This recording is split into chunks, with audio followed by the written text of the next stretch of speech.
Assalamualaikum students, welcome to my YouTube channel. I hope you all are going well. In this video, we will discuss about the poem The Tiger that is written by William Blake. Without wasting your time, let's start the topic. Tiger एक poem है, इसे English poet William Blake ने लिखा था। 1794 में उनकी एक collection songs of experience में इसको पब्लिश करवाया गया था। विलियम ब्लेक की दो बुक्स थीं, पहली सॉन्ग ऑफ इनोसेंस जो इससे पहले पब्लिश हुई थी और दूसरी songs of experience. The tiger William Blake की बहुत फेमस पोएम है। टाइगर को यहाँ विलियम ब्लेक ने सिम्बॉलिकली यूज़ किया है। टाइगर एक अलामती शेर है जो ह्यूमन सोल में फेरियस फोर्स को रिप्रेजेंट करता है। It is created in the fire of imagination by the God who has supreme imagination, spirituality and ideals. Animal, chain, hammer और फर्निस इस इमेजिनेटिव आर्टिस्टिक क्रिएशन का ताकतवर जरिया है। Let's look into the first stanza. First stanza में tiger को symbolically use किया गया है। इस स्टैंजा में पोइट कहते हैं, tiger tiger burning bright in the forest of the night. मतलब टाइगर टाइगर बर्निंग ब्राइट का मतलब है टाइगर के जिस्म पर ऑरेंज कलर की धारियाँ होती हैं, जिसकी वजह से रातों में जंगल में यानी इन the forest of the night, रातों में जंगल में वो बर्निंग ब्राइट लगता है। मतलब उसके जिस्म पर जो ऑरेंज कलर की धारियाँ हैं उससे ऐसे लगता है जैसे जंगलों में आग लग गई हो। अब हम देखते हैं यहाँ बर्निंग ब्राइट का वर्ड क्यों यूज़ किया गया है। इससे ये दिखाया गया है कि टाइगर के पास किस टाइप की एनर्जी होती है, उसके पास कितनी पावर होती है। Next lines, what immortal hand और eye could frame thy fearful symmetry. इसका मतलब है किस टाइप के इमॉर्टल हाथों या फिर आँखों ने तुम्हारे जैसे फेयरफुल क्रिएचर को फ्रेम किया है, मतलब बनाया है। यहाँ इमॉर्टल हैंड और आई से पॉइंट का मतलब है गॉड, कि किस टाइप के इमॉर्टल हैंड और आई यानी गॉड ने तुम्हारे जैसे फेयरफुल क्रिएचर को बनाया है। Let's look into the second stanza. In what distant deeps or skies burnt the fire of thine eyes. मतलब तुम्हारी आंखों में जो आग जल रही है वो दुनिया के किस हिस्से में से है, यानी डीप्स अ स्काइज, हेल और heaven whatever you say, कहाँ से तुम्हारी आंखों में ये आग आई। On what wings dare he aspired, कौन से विंग्स से, कौन से पंखों से उस जगह पर गए होगे। What the hand dare seize the fire, या फिर उस आग को अपने हाथों से पकड़ने की हिम्मत कहाँ से लाई होगी।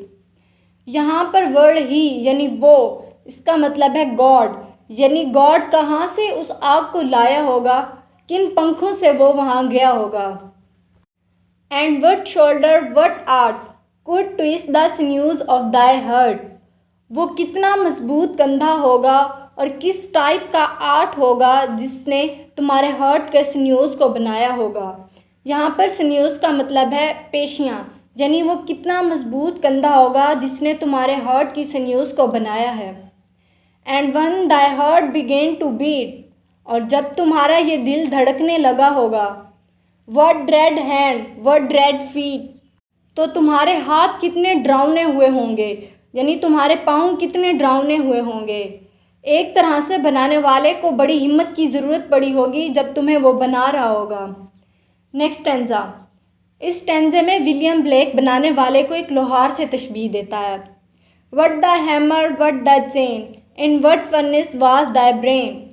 वो कौन सा हथौड़ा था, कौन सी चेन थी, कौन सी भट्टी, यानी यहाँ फर्नेस का मतलब है भट्टी, कौन सी भट्टी में तुम्हारे ब्रेन को रखा गया है। व्हाट द एनवल, और वो कौन सी एनवल थी।